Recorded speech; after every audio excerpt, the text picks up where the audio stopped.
ఈరోజు రంజిత్ రెడ్డి గారు చేసిన ద్రోహం బాధ ఎక్కడ అనిపిస్తుందంటే, ఎవడో బయటవాడు మోసం చేస్తే బాధ అనిపించదు.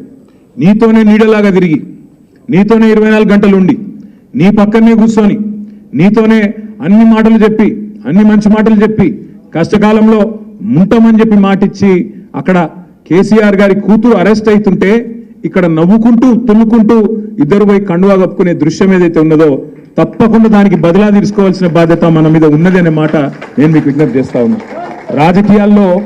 రాజకీయాల్లో అధికారం ఎవరికి శాశ్వతం కాదు. అధికారంలో శాశ్వతంగా ఎవరు ఉండరు. కానీ అధికారం పోంగనే ఆగమాగమైపోయి ఇవాళ తమ ప్రయోజనాలు తమ స్వీయ ప్రయోజనాల కోసం ఇవాళ అవతల వైపు పోయి పోవడమే కాకుండా ప్రజలను మోసం చేసే కార్యక్రమం. ఆయన మొన్న రంజిత్ రెడ్డి ఒక సోషల్ మీడియాలో ఒక పోస్ట్ పెట్టిండు. చందన్ వెల్లినట రంజిత్ రెడ్డి మొత్తం పరిశ్రమలు తెచ్చిండట. యాదయ్య గారి సహకారం లేదట, యాదయ్య గారిది ఏం లేదట, మా తమ్ముడు అవినాష్ రెడ్డిది ఏం లేదట, మొత్తం రంజిత్ రెడ్డి పట్టుకొచ్చి అక్కడ పరిశ్రమలన్నింటినీ పెట్టించిన అని చెప్పి సోషల్ మీడియాలో చెప్పుకుంటా ఉన్నాడు. ఇంతకంటే సిగ్గుచేటు ఇంకోటి ఉంటుందా? దయచేసి మీరు ఆలోచించాలని కోరుతా ఉన్నా. ఇంకొక మాట కూడా నేను మీకు విజ్ఞప్తి చేస్తా ఉన్నా.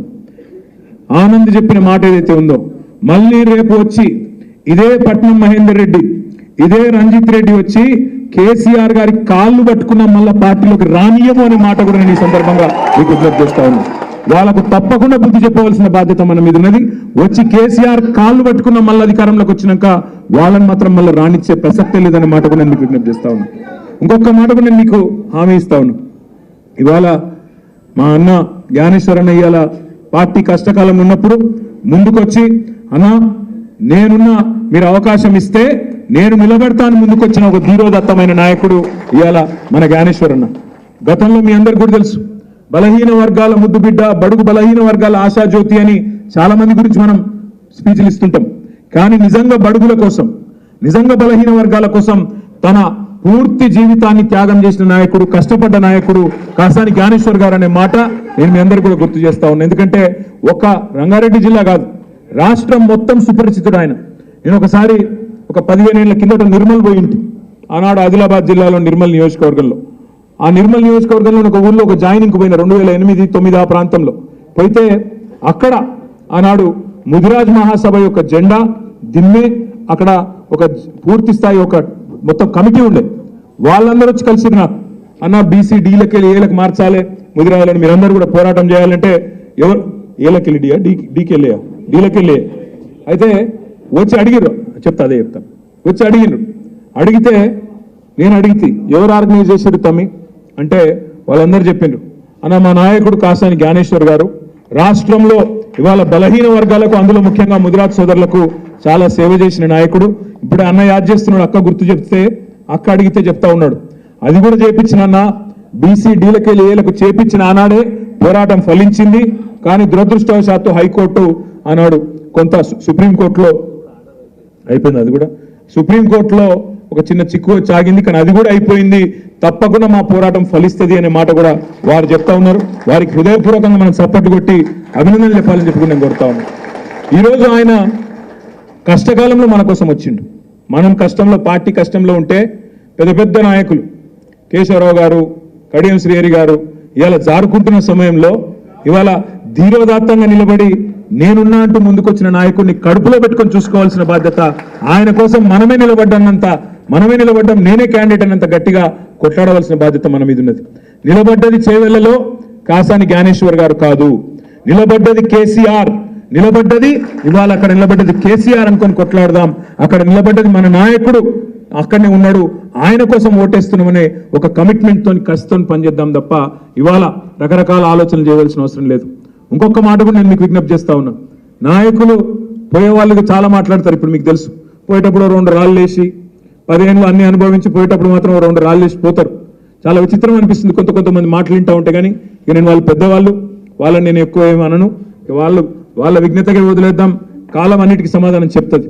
లేదు, అన్ని చిల్లర మాటలు, రాజకీయ మాటలు, పనికి మాలిన మాటలు, పాడిందే వాడరా పాస్వాన్ల దాసరి పొద్దాక ఒకటే గోల, ఇదే కదా. ఇది తప్ప ఇంకేమైనా ఉందా ఇప్పుడు? అదే నేను చెప్తున్నా కదా. నేను ఎందుకంటున్నా అంటే ఇది వచ్చిన కరువు కానే కాదు, అసమర్థ కాంగ్రెస్ ప్రభుత్వం తెచ్చిన కరువు. ఇలా ఈ పంటలు ఎండడానికి కారణం మీరు, కరెంటు లో వోల్టేజ్ సప్లై చేయడానికి కారణం మీరు. మీకన్నా జస్ట్ బిఫోర్ 8-8.5 ఏళ్ళు మేము ఇచ్చినాం పవర్, అద్భుతంగా ఇచ్చినాం. మీరు ఇయ్యలేకపోతున్నారంటే మీరు అసమర్థులే కదా, మీరు శాతకాని వాళ్ళే కదా. సింపుల్ కదా, దాంట్లో ఏమి పెద్ద సంస్కృతం ఉందా? అర్థం చేసుకోవడానికి ఏమైనా పెద్ద రాకెట్ సైన్స్ ఉందా? 8 ఏళ్ళు వచ్చిన కరెంటు ఏకదం ఎందుకు మాయమైందండి? ఎట్లా మాయమవుతుంది? నేను మాట్లాడే మాటలు కూడా ప్రజలు వింటున్నారు. ఎవరు సమర్థులు ఎవరు అసమర్థులు తెలుస్తారు కదా. దీనిలో దాచిపెట్టడానికి ఏముంది? ఇలా మాయ మచ్చింద్ర చేయడానికి ఏముంది? కళ్ళ ముందు కనబడుతున్న నగ్న సత్యం కదా. ఇలా బాధ కలిగి దుఃఖం కలిగి నేను ఈ మాట మాట్లాడుతూ ఉన్నా. 10 ఏళ్ళు బ్రహ్మాండంగా మేము రైతులను కడుపులో పెట్టుకొని సాధినాం. వాళ్ళకి పెట్టుబడి ఇచ్చి, పంటలు కొనుగోలు చేసి, రైతు బంధు ఇచ్చి, రైతు బీమా ఇచ్చి, అనేక సదుపాయాలు చేసి, అకాల వర్షాలు వస్తే 10,000 రూపాయల పంట సాయం ఇచ్చి, అన్ని రకాలుగా వాళ్ళని కాపాడుకున్న రైతులను మా కళ్ళ ముందే మీరు నాశనం చేస్తూ ఉంటే, మళ్ళీ వాళ్ళ కళ్ళలో నీళ్ళు వస్తూ ఉంటే, మళ్ళీ వాళ్ళ ఆత్మహత్యలు చేసుకుంటా ఉంటే, నేను బరువెక్కిన గుండెతో మాట్లాడుతూ ఉన్నా. మంచిది కాదు, మీకు కూడా మంచిది కాదు ఇది. I'm sorry, I'm speaking with pain. కారణం ఏంటంటే బాధ కలిగి, ఇబ్బంది కలిగి మాట్లాడుతూ ఉన్నా నేను ఈ మాటలు. ఒకటే స్టేజ్ వచ్చిన నేను ఆ కరీంనగర్ జిల్లా వాళ్ళు కూడా రమ్మని ఒకటే గొడవ పెడతా ఉన్నారు. పెద్ద ఉద్యమం చేద్దాం సార్, ఈ ప్రభుత్వాన్ని నిద్ర కూడా పోనీయం, వాళ్ళ సంగతో మా సంగతో తేలాలి ఒకసారి.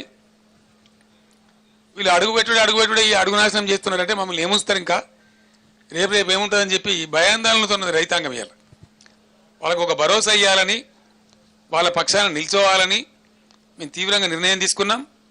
100% అది ఏదో పేజ్ తీసిండి నేను ఏందండి, అవి ఇవి చేయరు కదా. మీరందరు విన్నారు కదనండి, మీరందరు విన్నారు, మీరందరు ప్రత్యక్ష సాక్షులు. ఇవాళ ముఖ్యమంత్రి గారు ఏం చెప్పిండండి? కేసీఆర్ కొత్త వరకు మాఫీ చేసిండు, 1,00,000 రూపాయలు రుణం మీకు మాఫీ అయింది కాబట్టి ఉరుకున్నారు మీరు బ్యాంకులకు, పరిగెత్తుండ్రి. మీరు లగెత్తిపోయి మళ్ళీ 2 లక్షలు తెచ్చుకోండి. డిసెంబర్ 9 నాడు మొత్తం మాఫీ. డిసెంబర్ 9 ఎన్ని రోజులు అయిందండి? 4వ మాసం నడుస్తూ ఉంది ప్రభుత్వం వచ్చి. ఈ డ్రామాలు కాదు కదా. When December 9 has gone, Mr. Chief Minister, where are you sleeping? I am asking you. ఎప్పుడు పోయింది December 9? మీ ఇష్టం వచ్చిన సొల్లు పురాణం వాగ్దానాలు చేసి ప్రజలను గోల్మాలు దింపి జస్ట్ 1.8% ఓట్లతో మీరు గట్టెక్కి మీరు ప్రభుత్వానికి వచ్చినారు. మిమ్మల్ని ఎట్లా వదిలిపెడతాం అనుకుంటారు? మేము తరుముతాం, ఇప్పుడు తరిమి కొడతాం, నిద్ర కూడా పోనీయం. ఇలా ఏమవుతున్నది? బ్యాంక్ కూడా వచ్చి డైరెక్ట్గా చెప్తున్నాడు. అమాయక రైతులు వాళ్ళు తెలియక వాళ్ళు మాట్లాడుతున్నారు. సార్ రేవంత్ రెడ్డి చెప్పింది కదండి December 9 మాఫీ చేస్తామంటే, రేవంత్ రెడ్డి బీవంత్ రెడ్డి జాంతానని నువ్వు కట్టాలి బిడ్డ, దాన్ని మాకు సంబంధం లేదు, ఈమన్ ప్రభుత్వాన్ని ఈమన్ డబ్బులు ఈమన్ చెప్పినారు. మాకు ఈమన్ అండి, మేము వసూలుకు రాము అని నోటీసులు ఇచ్చి వాళ్ళని సతాయిస్తూ ఉన్నారు. ఇప్పుడు ఏమైంది? మీరు రైతు బంద్ వేయలేదు, ప్రైవేట్ అప్పులు తెచ్చుకున్నారు, ప్రైవేట్ వడ్డీలకు పోయినారు, అట్ట కొంత నాశనం అయినారు. ఇలా బ్యాంక్ కూడా మళ్ళీ ఇచ్చే పరిస్థితి లేదు. పంట వేసుకుందామంటే ఇప్పుడు ఏం కావాలి వాళ్ళ గతి? ఏమైతుంది రైతుల గతి? మీకు ఆలోచన ఉన్నదా? కనీసం ప్రభుత్వంలో థింకింగ్ అనే చేస్తున్నారా? మీకు ఆ బరువైన హృదయం అని ఉన్నదా? అంత విశాలంగా ఆలోచిస్తున్నారా? అంటే రైతుల పక్షాన్ని ఇప్పుడు మాట్లాడేటోడు ఉండడు, అడిగేటోడు ఉండడు మీరు అనుకుంటున్నారా? అట్లా కాదు. బీఆర్ఎస్, నేను రైతులను ఒక్కటే చేతులెత్తి దండం పెట్టి చెప్తా ఉన్నా, దయచేసి మీకు దండం పెడతాను, ఆత్మహత్యలు చేసుకోకండి, ఎట్టి పరిస్థితుల్లో చేసుకోకండి. మీ కేసీఆర్, మీ బీఆర్ఎస్ మీ పరంగా రణరంగమైన సృష్టిస్తుంది, యుద్ధం చేస్తుంది. ప్రధాన ప్రతిపక్షంగా మాకు బాధ్యత మీరు ఇచ్చినారు. మేము నిద్రపోము, ఊరుకోము. 2-3 నెలలు టైం ఇవ్వాలి, ఎందుకంటే మాకు పుండాకోరు వ్యవహారం అవుతుంది. ఓర్వలేని తనం లెక్క వాడేస్తే గెలవంగానే వీళ్ళు మొదలుపెట్టిన దుకాణం ఓర్వలేకపోతున్నారు అని అంటారు. కాబట్టి నేను 4వ నెల దాకా నా 4 కూడా తెరవలే.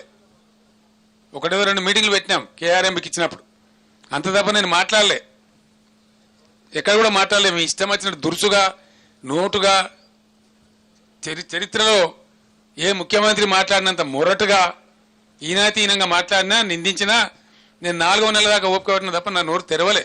చేసింది ఏం లేదు. మోడీ గారు ఎంతసేపు గుజరాత్ దిక్కే చూస్తాడు, ఎంతసేపు ఉత్తర భారతదేశం దిక్కే చూస్తారు. వాళ్ళు దక్షిణ భారతదేశం అన్నా ఈ తెలుగు రాష్ట్రాలన్నా బీజేపీకి చిన్న చూపు. అందువల్ల మనం ఆలోచన చేయాలి. కాంగ్రెస్ అంటారా, కాంగ్రెస్ కోటేస్తే ఏమంటారు, మోసం చేసిన కాంగ్రెస్ కోటేసినట్టు అవుతుంది. ఈడేం కాంగ్రెస్ వరంగల్ ఓడిపోయినా రాష్ట్రంలో ప్రభుత్వం పడిపోదు. కానీ 6 గ్యారెంటీలు అమలు కావాలంటే, కాంగ్రెస్ మెడలు వంచాలంటే ఇవాళ వరంగల్ ఎంపీగా బీఆర్ఎస్ పార్టీ గెలవాల్సినటువంటి అవసరం ఉంది. మీరిడ బీఆర్ఎస్ ను గెలిపించిందనుకో, రేపు అసెంబ్లీలో మా పల్లా రాజేశ్వర రెడ్డి గారు నేనో లేచి, బిడ్డ నువ్వు 2 లక్షల రుణమాఫీ ఇయ్యలేదు కనుకనే నిన్ను ఓడగొట్టింది, ఇప్పటికన్నా ఇస్తావా ఇయ్యవా అని అడుగుతాం మేము. నువ్వు 2500 అక్క చెల్లెలకు ఇయ్యకుండా మోసం చేసినావు కనుకనే అక్క చెల్లెల ఉసురు తగిలింది నీకు, ఇప్పటికైనా ఇస్తావా ఇయ్యవా అని బల్ల గుద్ది అసెంబ్లీలో మేము అడగగలుగుతాం. అవ్వా తాతలకు 4000 పెన్షన్ ఇస్తాని మోసం చేసినావు, ఆ అవ్వా తాతలందరూ నీకు శాపనార్థాలు పెట్టిండ్రు, ఇప్పటికైనా 4000 ఇస్తావా ఇయ్యవా అని బల్ల గుద్ది మేము అడగగలుగుతాం. ఆ బలం ఇవ్వండి, ప్రశ్నించే గొంతును గెలిపించండి, పోరాటం చేసే బీఆర్ఎస్ పార్టీని గెలిపించాలని చెప్పి ఇవాళ నేను మీ అందరినీ కోరుతా ఉన్నా. ఈ విషయాన్ని ప్రజల్లో తీసుకుపోండి. ఆ ముఖ్యమంత్రి మాట్లాడితే ఆయన ఏం మాట్లాడతాడు, నేను పేగులు మెడలు వేసుకొని తిరుగుతా అంటాడు. అరే పేగులు మెడలు వేసుకొని మనుషులు తిరుగుతారా, ఎవరు తిరుగుతారా, ఎవరు తిరుగుతారు? ఆయన పేగులు మెడలు వేసుకొని తిరుగుతా అంటాడు. నువ్వు పేగులు మెడలు వేసుకొని మాకెందుకు నాయన? నువ్వు పేదలకు ఇచ్చిన మాట నిలబెట్టు, రైతులకు ఇచ్చిన మాట నిలబెట్టు, బోనస్ 500 రూపాయలు, 2 లక్షల రుణమాఫీ చేయి, తులం బంగారం ఇయ్యని అడుగుతా ఉన్న రేవంత్ రెడ్డిని నేను. పేగులు మెడలు పేగులు ఎవరికి కావాలి? నిన్ను గెలిపించింది పేగులు మెడలు వేసుకోవడానికా? నువ్వు బాండ్ పేపర్ మీద రాసిచ్చిన మాటలు నిలబెట్టుకోవడానికి, నీ మాటలు నమ్మి నిన్ను గెలిపించిండ్రు, దాన్ని అమలు చేయను. ఏమనంటే మానవ బాంబులు కాదు, మానవీయ పాలన అందించు, మానవీయ పాలన అందించు. ఇవాళ ఈ రాష్ట్రంలో మీ 100 రోజుల పాలనలో 200 మంది రైతులు ఆత్మహత్య చేసుకున్నారు. నీ 100 రోజుల పాలనలో 38 మంది ఆటో కార్మికులు ఆత్మహత్య చేసుకున్నారు. నువ్వు ఎన్నడన్నా ఒక్కనాడన్నా చనిపోయిన రైతుల్ని పరామర్శించినవా? చనిపోయిన ఆత్మహత్య చేసుకున్న ఆటో కార్మికులకు 1 రూపాయన్న ఇచ్చి ఆదుకున్నవా? ఒక ప్రభుత్వం అంటే మానవీయ పాలన అందించాలి. ఆత్మస్థైర్యాన్ని కోల్పోయి ఆత్మహత్య చేసుకుంటున్న అన్నదాతలకు, ఆటో కార్మికులకు అండగా నిలవాల్సినటువంటి ముఖ్యమంత్రి ఇవాళ ఏం మాట్లాడుతున్నాడు అని చెప్పి నేను అడుగుతా ఉన్నా. ఇవాళ ఏంది మీరు ఇచ్చిన మాట? ఇవాళ ఆటో కార్మికులు, రాష్ట్రంలో 6 లక్షల మంది ఆటో కార్మికులు ఇవాళ జీవితాలు ఆగమైపోయి వాళ్ళందరూ కూడా ఇవాళ పరేషాన్ అవుతున్నటువంటి పరిస్థితి ఉంది. సో మిత్రులారా, ఇవాళ అన్ని వర్గాల్లో ఆలోచన స్టార్ట్ అయింది. ఇలా సమాజంలో 3 ముఖ్యమైనటువంటి వాళ్ళు. 1 రైతులు, 2 మహిళలు, 3 పేదలు. ఈ 3 ముంచింది కదా కాంగ్రెస్ పార్టీ. మహిళలకు ఇస్తాన్న 2500 పెట్టింది. పేదలు ఆసరా పెన్షన్ అందుకునే 42 లక్షల మందిని మోసం చేసింది కాంగ్రెస్ పార్టీ. దేశానికి అన్నం పెట్టే రైతన్నకు ఇవాళ 1 హామీ కూడా అమలు చేయలేదు. వాళ్ళ మేనిఫెస్టోలో రైతులకు ఎన్ని చెప్పిండ్రు? 2 లక్షల రుణమాఫీ, 15,000 రైతు బంధు, కౌలు రైతులకు 15,000, వ్యవసాయ కూలీలకు 12,000, మరి మక్కలకు, వడ్లకు, అన్ని పంటలకు 500 బోనస్. ఇన్ని మాటలు చెప్పిండ్రు, ఒక్కటన్నా అమలు చేసిండ్రా?